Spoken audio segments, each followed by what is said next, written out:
Internets, welcome back to another episode of the Premium Pete Show. Sitting down here with a return guest. Yes. Okay. Now we got to go over. Producer.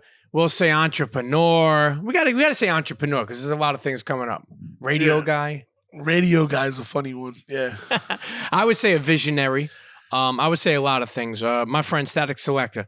Welcome back, man. Thank you, man. I'm happy to be here, Pete. Listen, the first time we did the episode, we went over I actually would have loved for your mother to hear that first episode because just going. She might have. She follows. She follows. Just going over the well, first of all, shouts to mom in the building. Okay, Shout Internet. out to Mom is in the building. Who else moved their mother to Brooklyn at 70 years old? Exactly. Well, who else moves around with their moms during podcast interviews? Static Selector. I do. And shouts to my brother. We actually give him a quick shout out. Shouts to Sabino. Shout to Sabino. Growing up Italian, the panini shop. I want to say one thing funny about this. Me and him have became cool over the past year. And the funny thing is, he told me, he said, "Yo, you know who told me about you?" He said, Static Selector. He said, "Yo, how are you Italian and you don't know Premium Pete?" And he had to learn the hard way, Sabino. He had to learn, you know? Yeah. Well, the thing is, man, first of all, I'm a proud I feel like, I'm like a little less than half Irish, but I was raised by my Irish grandmother, and she instilled certain things in me. But Italians were always like right next door to us. You know what I mean? Like, I feel like Italians and Irish people are like Italians, yeah. Yeah. So and Irish, yeah. Like, I was like, I'm kind of heated. I wasn't invited to Soprano Con. My bad. Story. Actually, someone said something to me today. I think it was Hovain. I want to say this. Sometimes you spin so much, you don't realize who you forget. I'm learning to be better at that. And so I would say be mad at somebody the second time, not the first time. Okay. But I was big growing up with Italian food and The Sopranos, and some of my best friends are Italian. Shout to Dom Dirty, JFK. I got some real close Italian people to my around me. But yeah, it's like I feel like I just always related with a lot of the stuff you talk about on the show. I met Sabino 7 years ago when I moved to this neighborhood. We're in Williamsburg, Brooklyn, and I'm gonna tell this story because it's funny. Me and Joey Badass went and got our nails done. I'm not even being on no funny shit. We literally he called me and I was getting a manicure, and I was like, "Yo, I'm getting a manicure." He's like, "Where you at? I want one." And Joey came through and got it. And we were walking down the street after we left, and all of a sudden, I heard, yo, Static, Joey. And I'm like, oh shit, there's some crazy fans following us. Let's take a right. Let's take a right. We took the right. We're walking down the street, and all of a sudden, like, yo, and we turn around, and dude's right there. And it was Sabino. And he's like, yo, my family got the panini shop. This is like my block and all that. And never look back, man. Like, Sabino's been very the hospitality's been crazy. His family's my family now. Like, it's been love, man. Thousand our espressos kids know later. each other. Like, here we are, man. And it's crazy because I'm from Boston.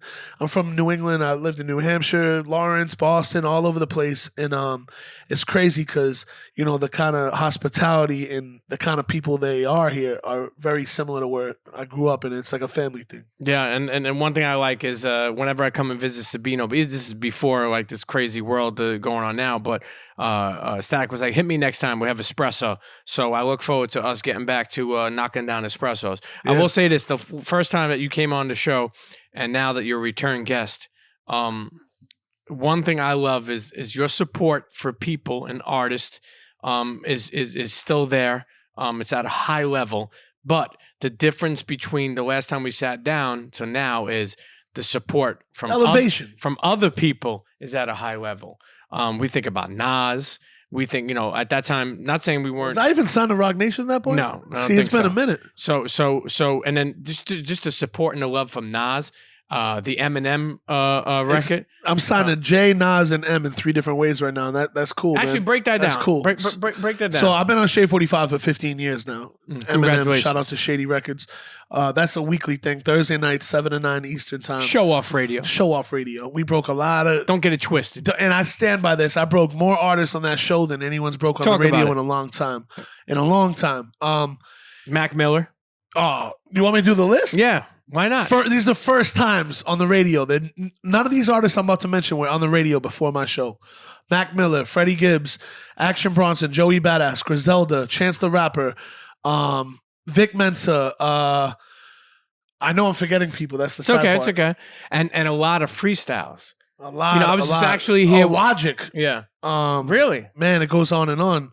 It goes on and on. I know I'm forgetting. It's okay. I mean, it's hard when you bring up something just spontaneous to remember everything. But a lot of people have rest in peace, Mac Miller, man. Rest in peace, Sean Price. He touched my Sean Price. Sean Price had a segment on my show. Man, I miss Sean Price, man. I remember Prodigy, rest in peace. He was a big part of my show. Prodigy was on the show at least once a month. Yeah, I'm Sean Price. It's so funny. We share a lot of the same friends, different relationships as far as you making actually music with them, and just different relationship. But we share a lot of same friends.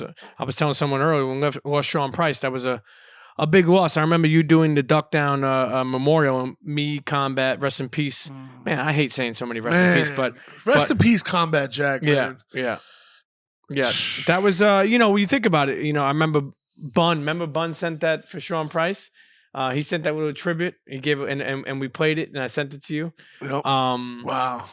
And then actually, let me tell a quick. I gotta go find that. Let me tell a quick Sean Price story.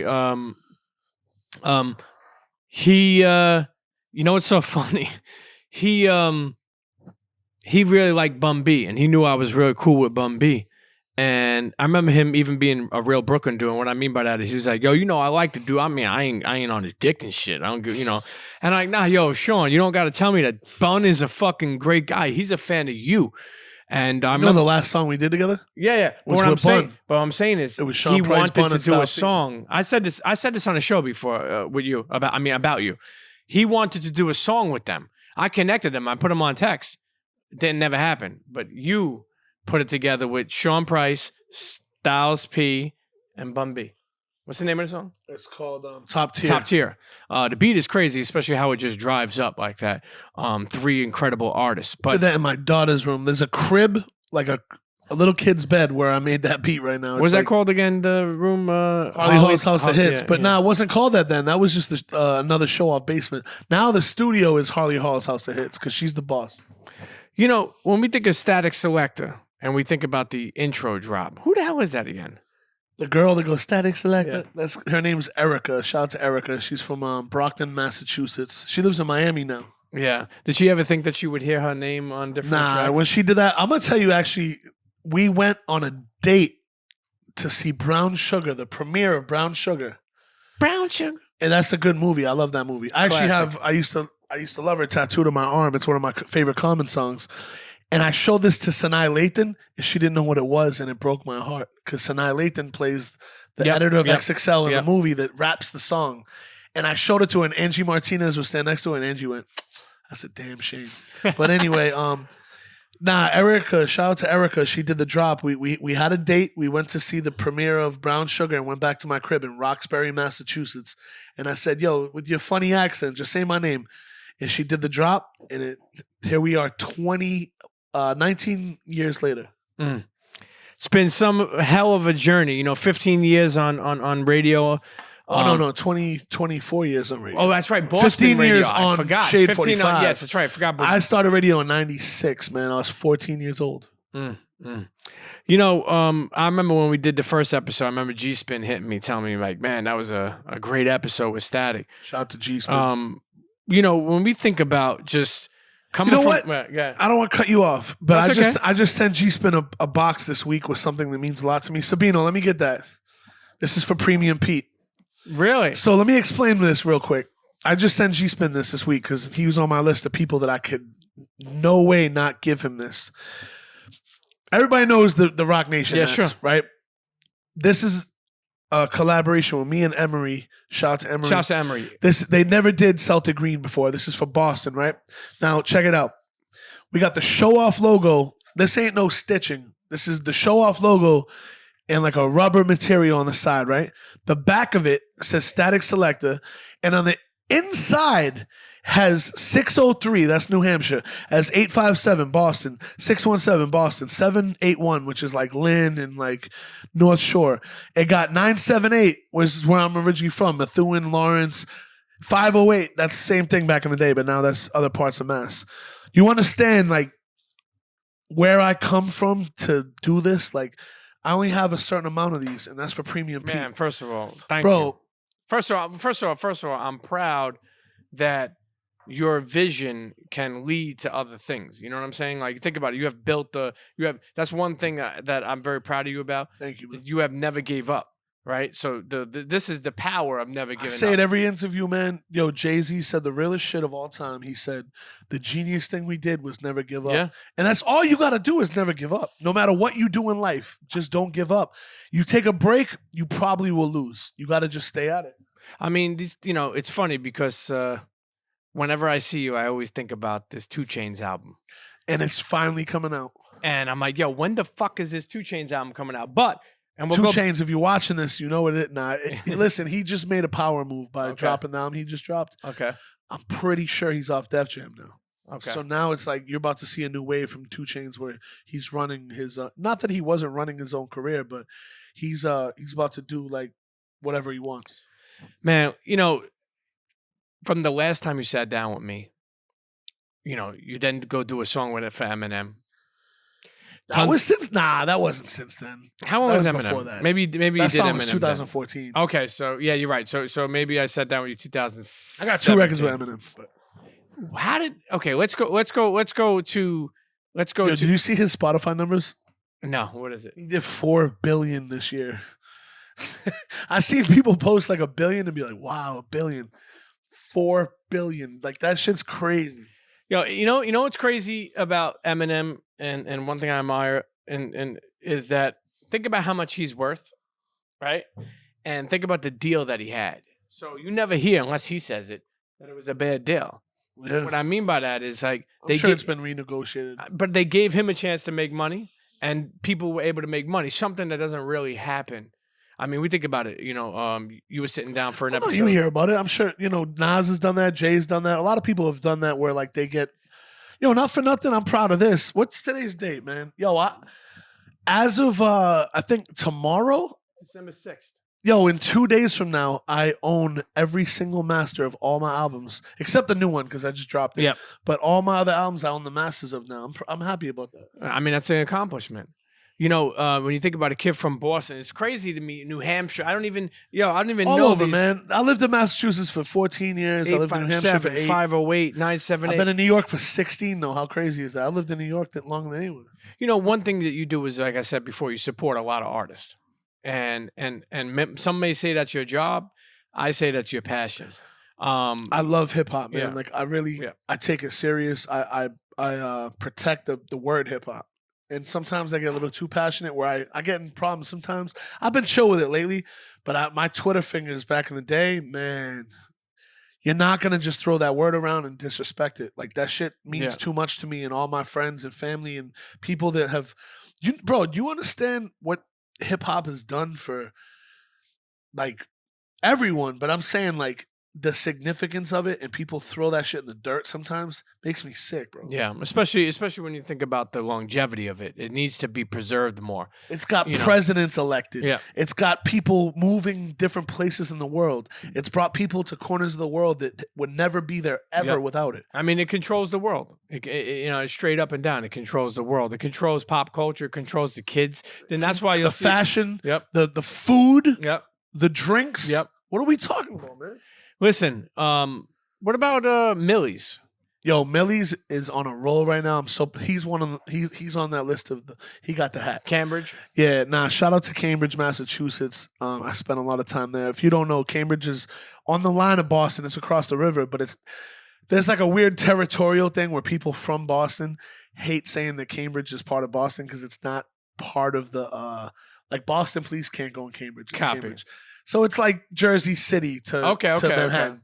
But Millie's is on a run right now. We did an album, but we're doing part 2 now. And that kid is just, his hustle is amazing. And it's crazy because I remember running into Millie's in clubs back in the day, and like his squad would be with him outside, and he'd be like, "Why you play my shit?" I'd be like, "Well, I'm not fucking with your shit."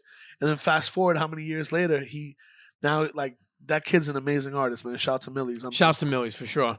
You mentioned earlier, and you always have been doing different albums with people. Now it's becoming more of a thing now where a producer does a full album with an artist. You know where that comes from, man. DJ Premier. Of course, shouts to Premier. But the point I'm making is we think about like 2 Chainz, right? Yeah. Then you think about like See, that's different. No one ever did that. no, I know. No one ever did even the way I did it with Currency and Bun B and 2 Chainz and Paul Wall. I'm making so many albums with down south artists that no up north producer ever did that with a down south artist. Would you say that people like Bun B, people like Currency, and how open were they when you were like, yo, let's do a joint album together? They were 1,000,000% about it. Know why? Because if they weren't, we wouldn't have done it. If I felt any kind of like kickback or like if I felt like there was a little hesitation, I wouldn't want to do it. These are my friends. Yeah, like, of course. Me and Currency probably talked about doing this shit like 1,000,000 times we've seen each other before we actually did it. Me and Bun. And it's your Bun, yep. I called Bun about Trill Static, right? Yep. The week before we did it. That Fat Joe song. Fat Joe just showed up. Who is it? Fat Joe. Smoke Dizza and Bun. And Bun B. Fat Joe was in bed at home watching us on YouTube Live. That's right. It was live, And he hit up Feeve. Shout out to UFO Feeve. And he was like, should I pull up? And Feeve's like, come over here, crack. And Joe got dressed and came through and knocked out that verse. And that's one of my coolest hip-hop moments of all time because I've known Joe for 20 years. Joe is a big brother to me. I listen to him, and we've been through so many things where like Joe has been a pivotal person in my life. And that night, him just showing up like that, and he got my number. He could have hit me. He didn't even hit me. He just showed up and surprised us, and that was a moment. That was a moment, man. And just dropped that verse. One time, Joe hit me and texted me a picture from Cat's Deli, and it was my aunt and him. Like, my aunt walked up to him and they said, that's Fat Joe. And she said, well, you know my nephew, Static? And he's like, that's my brother. And he sent me the photo. Like, me and Joe are, like, I wish the whole world, I mean, I'm happy he's one of one, but yeah, Fat Joe is an influence for the world, man. That's a real dude right there. He's aces. He cares a lot about not only he's a Bun B type of dude. Yeah, absolutely. He's a Bun B. Like, Bun B is a different kind of human being, man. It's rarity. He's just somebody, I always say Bun B's the type of dude that could go through a college dorm and high-five people. He could stay in Port Arthur in the hood on the corner. College professor. Don't get that fucked up. Yeah, exactly. You think about how special that is. We got a new album. I feel like, and I told you this, I think, the other day on the phone, your progression, I listened to the whole thing front and back. Thank you, man. And I'm like, first of all, how, and I'm sure other producers who admire you, how do you put together these features? Like, meaning, like, is it something? Because keep in mind, it's art, right? The same way people put group text together on their phone, that's how I put the albums together. Like, it's literally all the homies. It's all friends. Is it something in your mind where you're like, yo, this dude would be good with this dude? You know what it is? I talk about this all the time. I had a conversation with my daughter the other night. She was falling asleep, and I was holding her, and I said, Harley, don't ever, ever, ever let anyone dull your imagination, because when you become an adult, it's not cool to have an imagination no more. All my music, all my creativity comes from my imagination. So like the same way, me and Nas had a meeting back in January, and Joey came through, and that's how that record came about. But I told Nas that night, I was like, this album is like fantasy football. Like, we got to put the right people on the right teams and make this happen. Because it's my imagination that I can put all these albums together, or use this and this, or put Gary Clark Jr. on a song with Joey and Nas, who are, completely a full circle of generations. Like, Joey was born in the same year that Joey's born a year after Illmatic, and they're on the same song, and they both sound fresh as ever. With Gary Clark Jr. Nas don't age, first of all.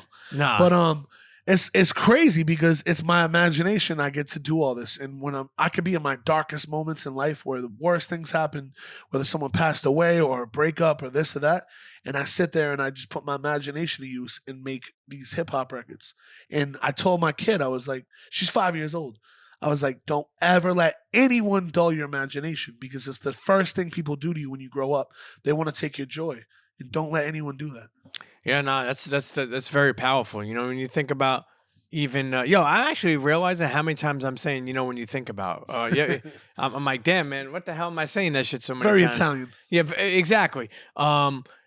Nas, couple of tracks with him. Well, if you told me in 1994, that wasn't before the last time we sat down. Huh? Meaning the last time we sat down, didn't have no Nas. Nah. Well, nah, yeah, I did. Did? Oh, no, what's ill about it is that the song on Lost Tapes 2 was done, but it wasn't out yet. Yeah, you were gonna say something when you were a kid. You said something like that. With Nas, you talk about Nas. No, if you told me when I was 12 years old that I'd be like Nas would be on my first thing, but you know what? I would have believed you when I was 13, not 12. When I was 12, if you told me that, I would have been bugging out. But when I was 13 and I started taking DJing serious, there was nothing you couldn't tell me. I was like, nah, I'm gonna do this. Like that's what I'm doing in my life. I may have asked you the first time we sat down, but Static Selecta, is that the first name that came, or was there other ones? And then what? No, I was DJ Static, and I started doing my research. You know, the internet wasn't popping like that. I started buying ITF battle tapes and DMC, and there was this guy DJ Static from Denmark. He won the world championship, and I was happy for him, but I was heartbroken. I was like, this guy got my name. What do I do? And then I found out about DJ Static. There's two more DJ Statics. There's one from Brooklyn and there's one from Philly. And you were on this early. Thank God you were on this early. Oh, yeah. Like I was 15. And I was like, what do I do? So one day in 1999, it was the day that Yeah Baby by Big Pun came out. I had my first gig in New York City. Me and my man Doug left school at 3 p.m., drove from New Hampshire to the Bronx, and I DJ'd this party, and they were like, you're on at 10 p.m.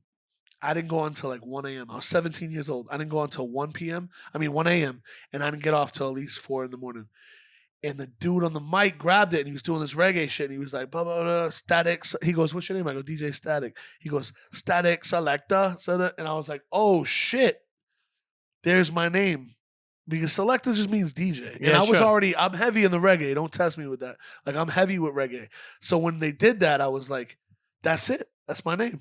And I wanted to keep the K because I already had the K on the Static. Yeah. So I just kept the K, and it was like, bong. And it's funny, through all these years, I've met other Static this or Static that, but ain't no Static Selecta, man. Action Bronson. There are some of the early work. Actually, I just seen Duck Down Put Down. There was an anniversary of that song. One of my favorites. I've told you this before. Off the what's the album you have with the radio box or something? Population Control. But yeah, was it? See, no, I missed it's that. not Population. Population Control. No, Population and Green, right? That's extended play. No, it's Population Control. But was it the anniversary recently? Yeah. I didn't even realize. Hold on. But it came out in 2011 though, so it's not the 10-year. When it's the 10-year, I'll do a whole thing. But that's one of my favorite tracks. That was my first album on Duck Down, and the way it all happened is funny because Sean Price that's one of my biggest influences in my life as a father, as a person in general. The way he embraced me when I moved to Brooklyn. I know Sean for a long time, but Sean was on my album on 100 Proof, the album before Population Control, and he wasn't really doing shit outside of Duck Down. Like, you didn't hear about Sean really. Later, he was on everything, but around that time, it's like everything he did was on Duck Down, and he did a verse on my album, which was on Brick Land Speed. Shout to Papa D. And that conversation opened up Drew Ha reaching out and being like, yo, we need to do something. And I ended up doing the next 5 albums. You spent many years on Duck Down. I don't get it twisted. I'm Duck Down for life. Like, me and Smith & Wesson are working on something. Like, I'll always love Duck Down. Steel. Yeah, like, that's family. Shout out to Drew and Noah and the whole camp. And I always hold down Sean.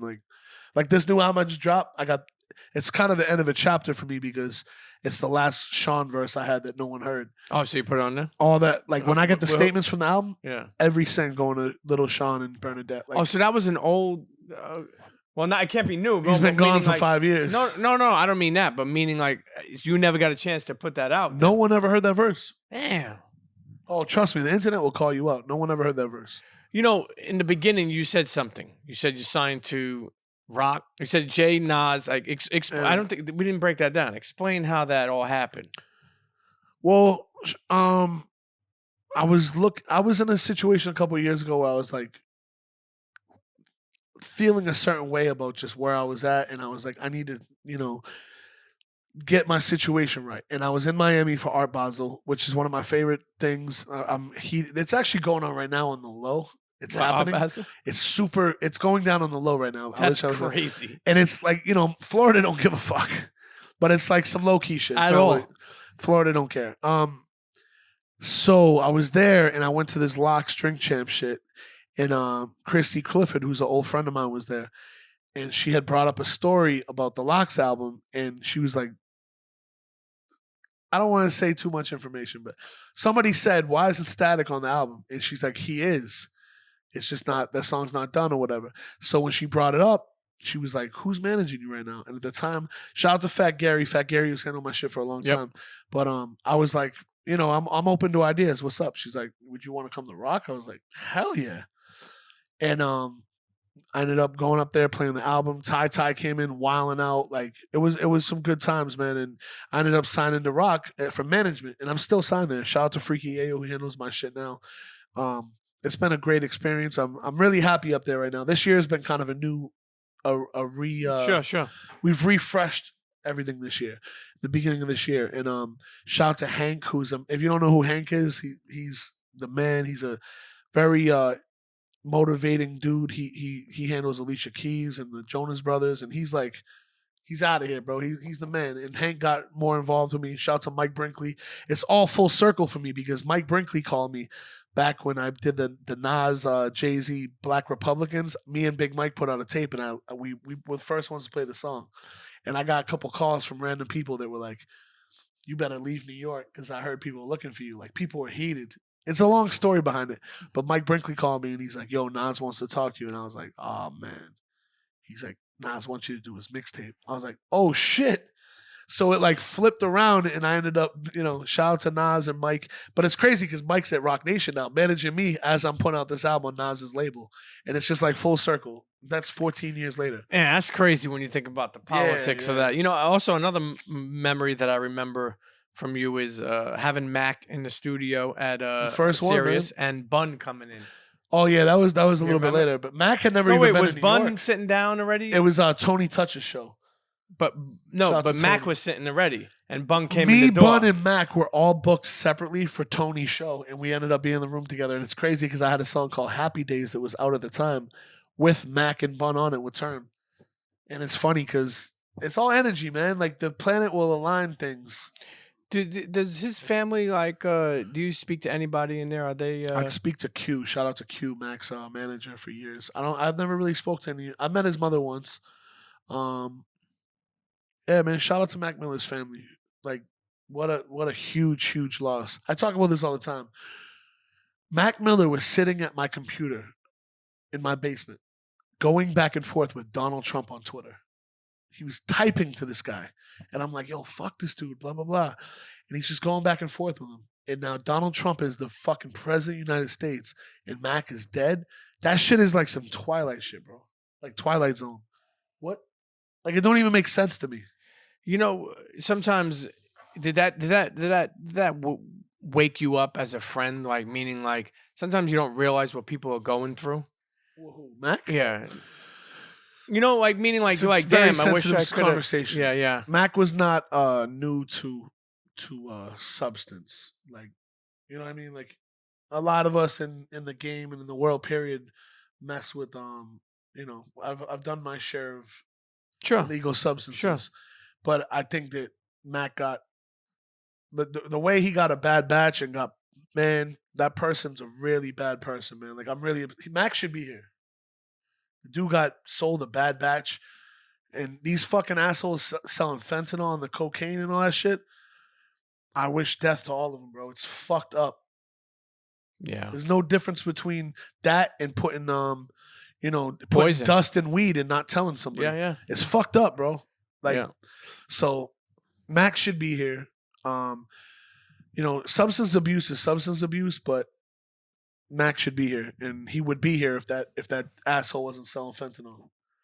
On that note, let's take a quick break. Sitting down here, return guest, friend, producer, visionary, creative, early adapter, early. I would say, Adapter. yeah, early adapter, man. You adapted. I was born in the darkness. You merely adapted to it. This guy adapted early on to know what his vision was going to be, and I think you invested in the youth, and the youth invested in you. Anyway, we'll be right back. The one and only Static Selector. Cheer. Yes, yes, you're rocking with the best. This is the one and only Just Blaze. Right now, you were checking out the Premium Pete Show. Internets, and we're back sitting here with my man Static Selector. Just going over the journey. We already had, listen, if you want to find out more about Static Selectors, like the whole like life journey story, go back and check out the first episode we did. Now we're just catching up. That's one thing I love about return episodes, kind of like what's been going on. He dropped a couple of albums. He signed with Roc Nation. Even this album, that you put out, how is that for a producer, an artist, putting out an album during Corona? Bro, Like, I don't think I asked somebody that. It was called The Balancing Act way before this year. Probably 2 years now I've had the title. I had the cover concepts. Man, The Balancing Act just got on steroids, like the meaning of it. Because, I was just talking about my life and how I would be, I'd be with my kid till 8:30. She go to sleep. I go to the studio, go to the club, go on a flight, do whatever I got to do. That was The Balancing Act. Now The Balancing Act, finishing this album, was doing Zoom home kindergarten, being with my kid literally 3 days in a row with no effery, no drinking, no, like, just being with her 3 days in a row and then going to the studio, and I got to finish this album. And it was like every week. The Balancing Act is a different level. And you know what? Beyond that, I feel like everybody can understand that now, because 2020, everybody's had to deal with the Balancing Act. Yeah, it's hard to balance life. You know what I mean? Like, you had to be an artist, to be a father, to be a person. That's one thing I hated about being a separated dad at a young age, because I would make sure I go pick up my daughter. I was working. It's no joke, man. And then you know who you forget about? Yourself. Yeah, but I don't care about, like, Yeah. I don't, No, I don't want to say I don't felt care about myself and sound like a weirdo, but, like, literally my own peace of mind is not my priority. I want to make sure my kid's good. I want to make sure the bills are paid, because shit gets real, man. Of course. But I will say this. I will say, I hear you and I feel you, but don't also forget about you. And I'm going to tell you why, because I was so focused on my daughter when we just got separated that I spent 10 years and I was just messing with girls, like, on the side. I just didn't have time for anything else. And then I realized 10 years later, I was like, oh shit. Like, Well, that's another I'm part alone. that I think you know already, but we haven't put in the conversation, is being a single dad during this, especially a newly single dad in the middle of the pandemic, is a whole different thing. So I'm juggling that too as well. And it's like, the first 4.5 years of the first 5 years of my kid's life, there was a system in place. All that got thrown off this year when things hit the fan. It's like, you got to figure out how to revamp your whole life and the schedule and this and that. Yeah, because at the end of the day, that's the thing that sucks. It's like Static Selector, Premium Pete, God bless. But Good dad game. But we have absolutely, shouts to terminology. But what happens is, what I mean by that is, like, no, like, kids don't care about that shit. Like, they need you. You know what I mean? They don't care about no album or no fucking feature or no this. When they get older, they will. I'm just saying, don't get to a point. Don't sleep on Harley, man. She loves all of this. No, She's no, like, I know that. Your album's out, daddy? I'm just saying, don't get to a point, and I mean this, and I'm only saying this to you as a friend. Don't get to a point where you fully forget about you. I'm going to tell you why. Because your daughter will get older, and if you're a separated dad, they'll say, like, in all due respect, they may say, like, Dad, I'm gonna go hang out with Lindsay this weekend. Is that cool? And you're like, yeah, well, I'd like to see you, but how about I see you during the week? The point I'm trying to make, you turn around. I remember, like, Friday night, I'm like, oh shit, I don't even got no girl, I got nobody. Right. So I'm like, yo, I love my daughter, but I think this girl wants me to be alone. You know what I'm saying? I need somebody. But anyway, that's, I feel you. We'll save that. This is grown man talk. Yeah, we'll save that. I'm just saying, don't forget about you. You know what I mean? Like, and I mean that, because I did forget about me. Let me make this super clear for everybody. Just to, it is show off records. Absolutely. At any given time, I will jump on a plane and go to DR and have the time of my life for it to be known. Don't worry about me, man. Like, No, I know, feel I what know. you're saying, but it's like, if I ever hit that point where I'm like, oh, I'm just sitting here bored, I will go to.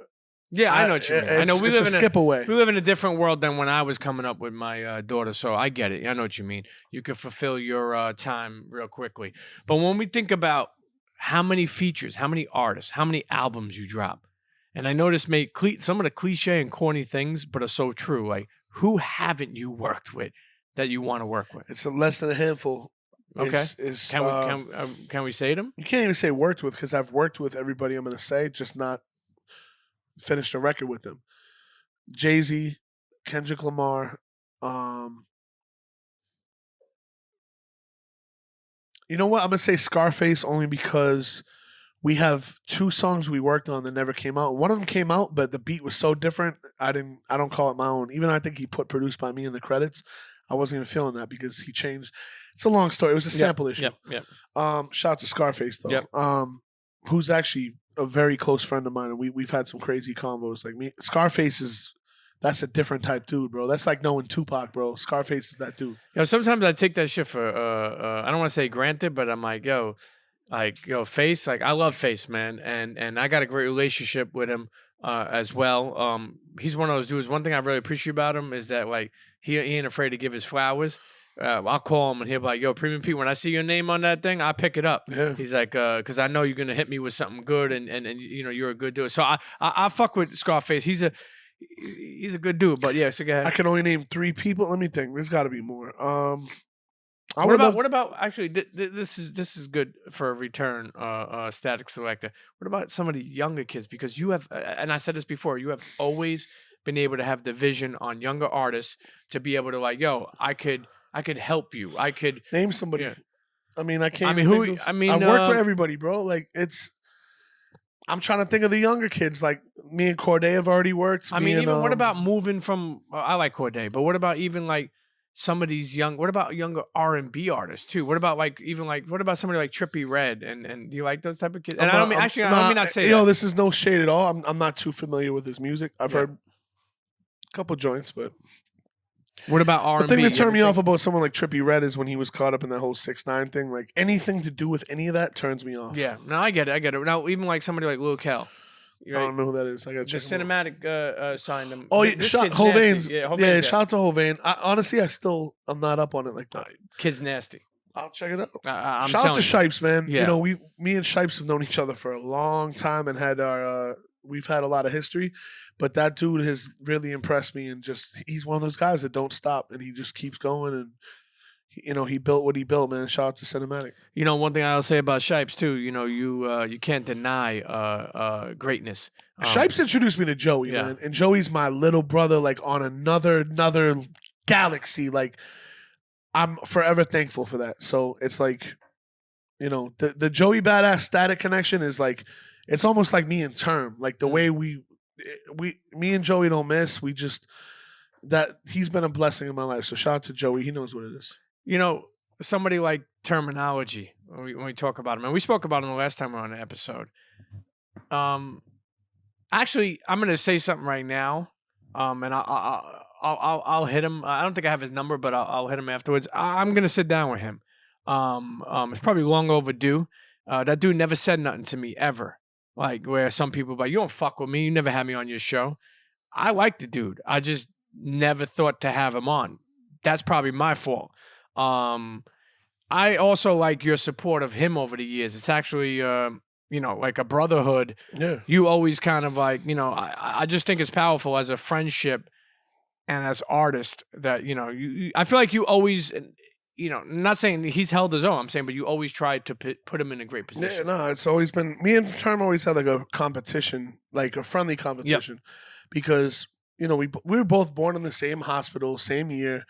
And when we met at 16 years old, and that was just a friendly meeting, right? Fast forward a couple of years, he started to do his thing he had a manager, shout out to Dan Green. Dan Green was managing Term, and Dan and me were doing certain business. And there was a certain thing going on where like Term would come to New York when I moved to New York and be like, well, I did this with AZ, or I did this with so-and-so, and I'm doing this. And I'd be like, well, I'm doing this. And, I was still in my early stages. But I would end up putting Term on my mixtapes and all that, and he ended up I put him on the Nas mixtape, the official Nas mixtape. I put him on a bunch of things, and he ended up, the first project I ever put on Show Off Records was Out the Gate. So me and Term would just always like, look what I can, like, it was accomplishments and all that, and we were just such hip hop fans that it was like, it was like building blocks with props and just hip hop shit. And it was like, it's fun, man. Like he really loves this shit. Yeah, You I know? could tell. I could tell. Shouts to Terminology. And one thing I really like about him is a lot of artists show him a lot of love. So what I mean by that is like some people look for the fans or outside people. When you have You your respect passion, peers, you know? when you have your colleagues that show you love, that's something to say about that. Because keep in mind, hip hop too, the genre is a sport. So it's people always used to be like, yeah, he aight, but he ain't like me.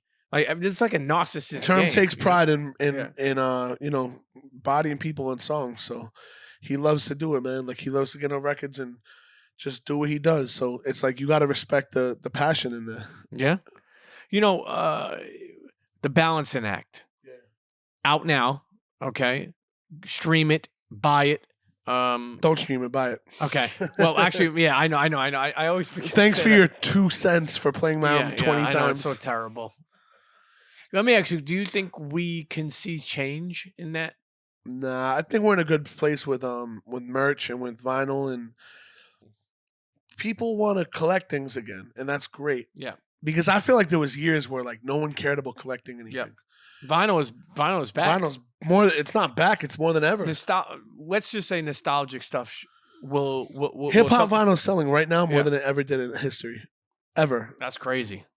As long as they don't have no cassette tapes, I don't got no time for no cassette tapes anymore. Yeah, the cassette tapes are difficult because it's like I don't want to hear an album that's made in Pro Tools or Logic on a cassette. Yeah, it's tough when you think of things. Vinyl's like that. vinyl. It is what it is. What now? Let's go. Let's go here. You've been around the game a long time. I want to know, and it doesn't have to be in complete order, but your greatest memories, like some of your greatest highlights that you were able to. That's easy, man. I remember like it was 2 seconds ago. I think my favorite tour I ever did was my first world tour with Q-Tip in 2009. We did the Renaissance tour. I had never been to any place we went, so it was like really picture seeing the whole world in 2 months. It was like we started in Japan, we went to Australia, we did 40 cities in Europe. It was like insanity. And I had never been to any of those places. It was like a new life for me. And I was just coming out of a really toxic relationship too. So like I like came out of it and they were like, my mom was like, Yeah, your mom's in the background, like, nah, but it fuck was, that bitch. we were in like another one. Shout out to my brother Khaled. I don't get to talk about Khaled enough, man. He means so much to me on an influential level, and I've known him for so many years. But Khaled dropped his first album the same year I dropped my first album, and we always like we're really the only two cats that have been consistent dropping these albums with these kind of guest lists. Obviously, Khaled's albums are the Drakes and the Lil Waynes and all them, and mine are the grimy records, and it's all good. I'm proud of it. But shout out to Khaled, man. He's been such an inspiration to the point where in 2007, it was my birthday. He was shooting the Make It Rain remix with Fat Joe and R. Kelly and Wayne in Miami. And he actually had me DJ his birthday party at Privé. So me and Term pulled up to the video shoot. Khaled pulls up in his blue Bentley, right? He's like, get in. I get in the car and he just drives around this movie lot. For those that don't know, Hollywood, Florida was supposed to be like Hollywood, California. Like they were building movie studios on that. I think all that quieted down. But this is 2007. We're in a movie studio driving around and he's driving in circles playing We Taking Over with Akon. And he's playing me this record. He's looking at me dead ass serious. The same way he talks to people on Instagram. He's like, Static, I'm about to take this shit over. He's like, watch what I do. And this was his first like big hit. He was dead ass serious, and Khaled never fell back with that shit. So the same way I'm doing what I do in my own world, because you know the taste of music I have. Sure. Khaled was like a very, very big inspiration on me, and it's to the point where like, if people don't respect what he did, they're just there's a lot of haters out there, and they don't matter. But man, Khaled is one of a kind in hip hop. He's like the Russell Simmons of DJs making albums, man. Like, so shout out to Khaled. I mean, he's been an inspiration, not only with music. I just think overall, I think he's just he's a positive force in the universe, yeah. bro. You gotta. Those are like when they look back at 2020 and all these years. I hope cats like Khaled and like who else is like positive on that level? Khaled's like really one of the. He's one of. I mean, it's been incredible. It's been incredible. There's certain people that just bring the best out of people, and you gotta appreciate that because it's so easy to be negative and to talk shit about things. Khaled just pushes through and just does it. Even Action Bronson early on. Shout out to Action. Made a bunch of great records with him. Wait, with Khaled? No, with Action Bronson. Oh, me. You. I was like, wait, what? He's like, what? Shout out to Action, man. Yo, me and I- Action had some of the funniest fun sessions of all time, man. Like, that's my brother. You brought him on Combat Jack show. Yeah, You don't remember? Yep. Yeah, I That do was remember like his that. It was first. it was downtown You brought him Brooklyn on radio, the but water. I'm saying that was probably his first podcast. I would probably Yeah, say. man. No, it was. He was new to the game, man. I remember the first night he came through my crib was a snowstorm, and I hit him on Twitter, and I was like, "Yo, me and Term about to do an album live right now on live stream tonight. Come through." I never spoke to him in my life. It was a blizzard. Term couldn't drive back to Boston. That's how bad the snow was. Action showed up with shorts and sandals on. In the middle of the blizzard, showed up with shorts and sandals on. And was like, "I'm here. What's up?" And that was the beginning. And the next day, he was on Two Dope Boys and Rap Radar and all that. He had never been on a website or any of that. Like, I watched Action go from. I'm proud of that dude, man. Are you gonna make new music together? I mean, we got an album in the stash. Like, we have so much unreleased music. We have some really crazy. We have songs that will definitely never come out because of the subject matter is just so out of this planet. Action's a very. He's like if a comedian rapped because he's saying things that like Dave Chappelle could get away with it, but Action, some of this shit is like we got some really wild records in the stash. Nah, that's my brother. I talked to him. There was a little while we didn't even talk, and now recently we've been talking more.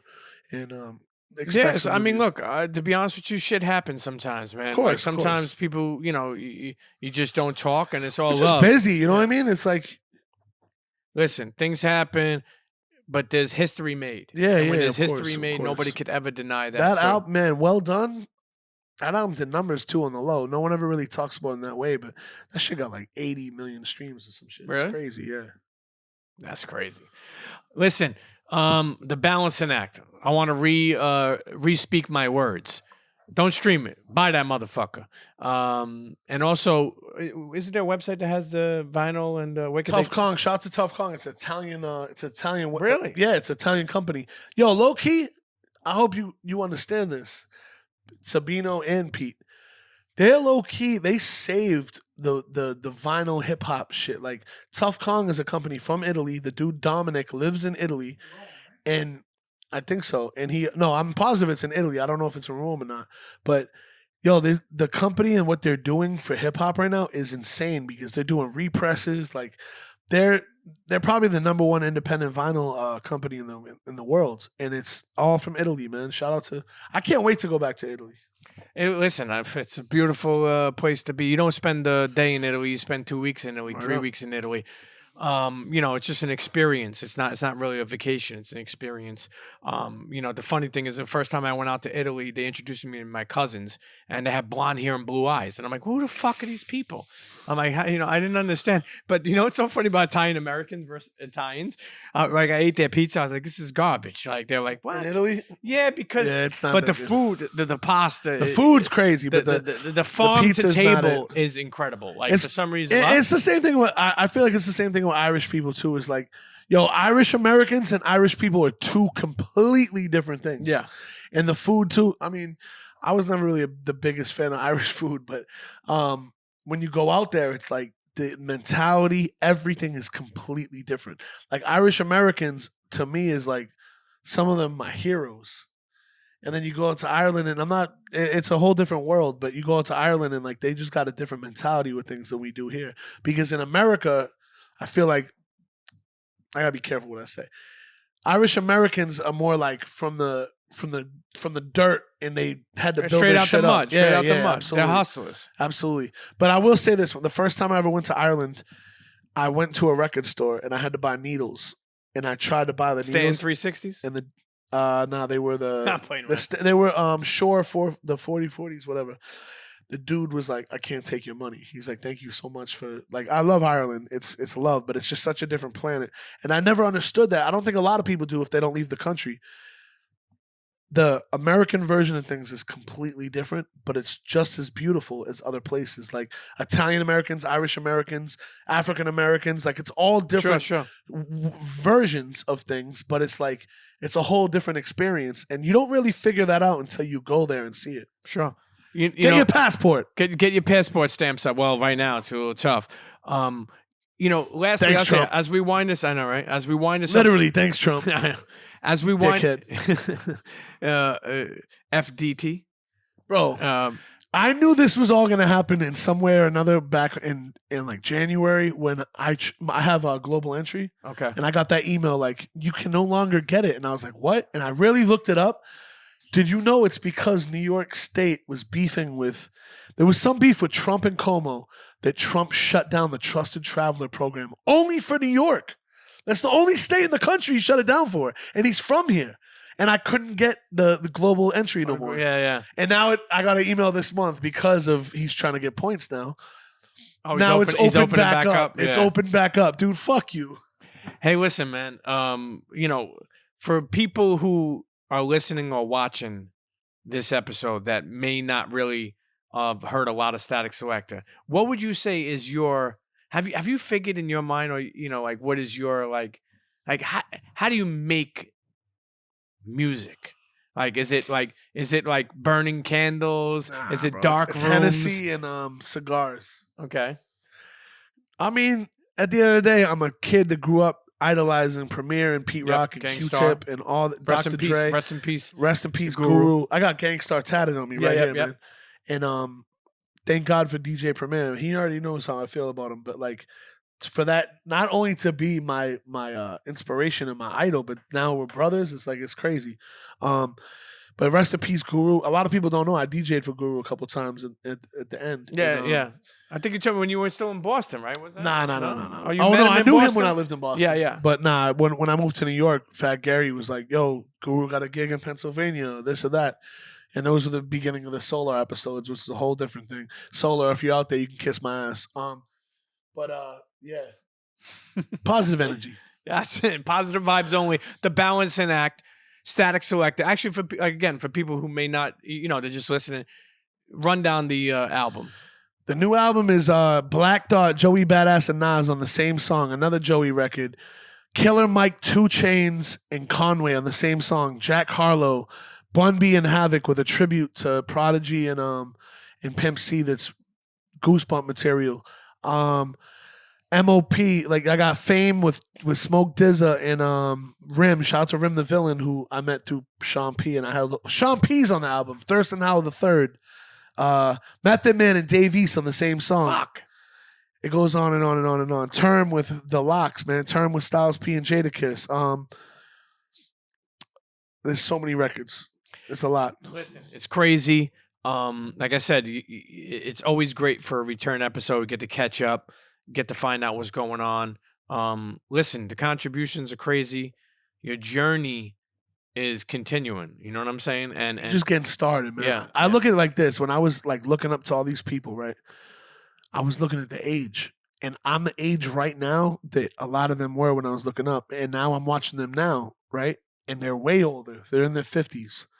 And I'm like, damn, that shit gives me hope because I'm happy where I'm at, but I know there's a lot of work to be done. And I look at someone like Preem or Q-Tip or RZA or all these guys, and a lot of them, like, they recreated themselves too, and that's dope. So it's just dope knowing that there's so much time to be had and fun to be had in this shit, and to never feel old with it or anything. I'm gonna be 40 in 2 years, really in 1 year, and it feels great, man. Like I feel like it's gonna be a better. My 30s were amazing. I know 40s gonna be incredible. listen, welcome to the club. When you get there very soon, I'll welcome you. Everything is downhill from there. But Nah, I'm not looking at it like that. I'm joking Every around. day, bro. Do you remember being a kid? And I remember like the conversation was like, I hope I make it to be 29, Yeah, 30. yeah. It's like, man, we here, bro. Like, lost a lot of fucking friends, lost Yeah, a lot of too family, many, but too we're many. here, man. Yo, And you remind me of that, and I hate that. Hear me. I hate that. No, I hate that. the way- half my studio is a shrine to. That's what I'm saying. You remind me, like the way, like for instance, when You know, today when I woke up, I looked at my phone and I had so many text messages. I was like, who died? yeah, For real, that's like how it be. dude, that's how it gets. Well, listen, I want to say this. You have been an instrumental part of a lot of people's creative life. Young legends, older legends. It's been Just getting started. yeah, it's been Joey great. Badass about to drop the album of the year. Well, it's gonna be 2021 at this point. No, so he'll drop 2021 album. Joey yeah. dropping, Action dropping. Me and 2 Chainz are dropping. Me and 2 Chainz and me and Joey might have to have beef because they're gonna battle each other. It's man. Nems was here earlier, and he said that you and him have an album together, or he said We got some crazy records. or he said he's gonna. What's that? You chicken bone that mozzarella says? He says they have to hurt you. I said, Nems, relax. Yo, Nems, relax, bro. I got a lot of love for Nems, and now we have some crazy records recorded. But you know what's funny about me and Nems is we got and Nems is an aggressive rapper. But the songs we make are very they're more like not emotional. They're more like serious, think pieces. Sure. They're think pieces. Yeah. Well, let's think of Sean Price. He's an aggressive rapper. Yeah. You know what my favorite song from him is? What? Heartburn, produced by Ninth Wonder. Yeah. Shout out to Ninth. That shit almost makes me cry when I hear that. He Yeah. said, what did he say? He said, I used to watch Nick at night. He said, I used to sell Nicks. Now I watch. Yo, listen, one of my favorite songs. Bro, I got a song called 21 and Over. You know about that? No. You do. No, it's Yeah, I Sean know, Price of and course Mac I Miller. know. It's Sean Yes. Price and Mac Miller. It's a classic. Bro, He said you 21 know and bad. over. That's the name of the song. No, I know. I'm thinking Bro, of both of them. The fact that I have this single that's one of the biggest songs in my solo artist career is crazy. They're both gone, bro. Like, really think about that. I was sitting there. We were in Minnesota at Soundset. We shot the video. Mac Miller's 21 years old. Sean Price is what? At that time, he was probably like 38 years old, 39 years old. And we're shooting this video in a room, in a trailer, like one of the backstage rooms. Schoolboy Q, Evidence, Alchemist, myself. Having Guy, who's now like Guy from Duck Down, A Piece by Guy. Okay, yes. This dude's like a viral guy now that does Instagram shit. He was directing the videos. That's crazy. He did Carry On from Freddie Gibbs and Joey too, my record. And now he's like this internet comedian. It's crazy. But all these dudes are in the room, and Sean and Mac are gone now. And these are two of my go-tos. Like, picture putting these albums together, right? When Prodigy, Mac Miller, Sean Price, all these people are my go-tos to set off the albums. And they're gone, man. And it's like the 21 and Over record really fucked me up because Mac came to the show. Sean came to the crib. I was like, who you want to do a song with? He's like, Mac Miller. And in my mind, there's no disrespect to nobody. But in my mind, I was like, yo, Mac's out of here now. He's a superstar. I don't know if he's just going to do this record with Sean because Sean is just such a wild individual that, like, obviously I knew he's a fan. That's different. See, that's the thing about a lot of these rappers is they blow up. And I'm not saying Mac was ever that guy because he wasn't. I ended up seeing Mac the next week. And I was like, yo, who you want to do a record with for my album? And he said Sean. Right after Sean said Mac. That's crazy. And I was like, bro, Sean already got the record. He already did it. Let me send it to you. And Mac I was at South by Southwest when Mac sent it to me. And he was like, bro, I turned 21 last week and the name of the song is 21 Over. But it's crazy because you know what I'm saying, though. Like, I'm not saying that Mac was too cool to do a record with. No, but there could have been a Saying, possibility. Like, right now, if you ask Drake to do a song with yes, it's different. with Buckshot or whoever, Yeah. like, it might not happen, bro. My point is like some of these dudes get out of this planet and It becomes harder Mac to always stayed hip hop, man. Mac Miller was always just that hip hop dude, man. So the fact we got that record done when we did, because this kid was out of here, bro. Like, Mac Miller was a superstar. I mean, listen, rest in peace to Mac Miller. And Sean Price was a superstar too. Don't get it fucked up. No, of But course. You know what I mean. You know, look, you were able to have a hand with it's like I said, you want to create something that lives forever. That song lives forever. A lot of songs live forever. Yeah. But lives that one, forever. it's scary, man. Like, when you look at all of it and just you want to hope that I get to just keep holding down these moments in time. The record with Jack Harlow on my album, this new album, I think it's not, it timestamps 2020. If you listen to what he's talking He's about. a young star. That's one thing I'll give you credit. You have been able to, like, spot the stars before even some of them have shined. So, I want to continue to give you that credit. Thanks for coming, Of sitting course. back for the return. Also, thanks for being a real dude. When I put out the sauce, I didn't even know, like people like you just bought, like didn't even tell me, and I like that. Like meaning, like it was like I call it like the sneaky support, and that means a lot to me. I knew when I got the card in the mail, it said like thanks for your support or whatever, but it didn't say my name. I was like, he doesn't even know that's me ordering it. No. So what I did was I figured, I said, you know what? This is how we're gonna do this shit. We're gonna write up all these, and I want to hand write it, because it meant something to me, and I was like, and we'll make it easier to go out because I didn't know what I was up against, and I was like, damn, man. Even right now, it's like, I guess you don't have enough sauce. no, but it's not sauce. Jars. There's a jar problem. The jar problem. There's a jar problem, but we'll be back in action next week. But we're still like orders around the world. Like so anyway, the point I'm trying to make is figured out something to sell that people always need. Yeah, but thank you for the support. That's what I mean. Thank you for the support. Like you didn't scream it. You know how people like to tell people what they do for other people. So I thank you for the silent support, and more importantly, like I said, for just watching your journey has been special. So listen, internets, make sure you do balance and act. Make sure you go out and cop that. And just if you're learning a Static Selector today, connect with him, follow him, check his stuff out, dig in the catalog. And if you know of him, I hope you learned something that you may have not known, but continue to support as he continues to put out quality music, but more importantly, put out, to me, historic times. Putting people together and being a strategic producer, to me, is something that's not that easy. The point is, never let nobody kill your imagination. Yeah, that's right. See you next episode. Cheers.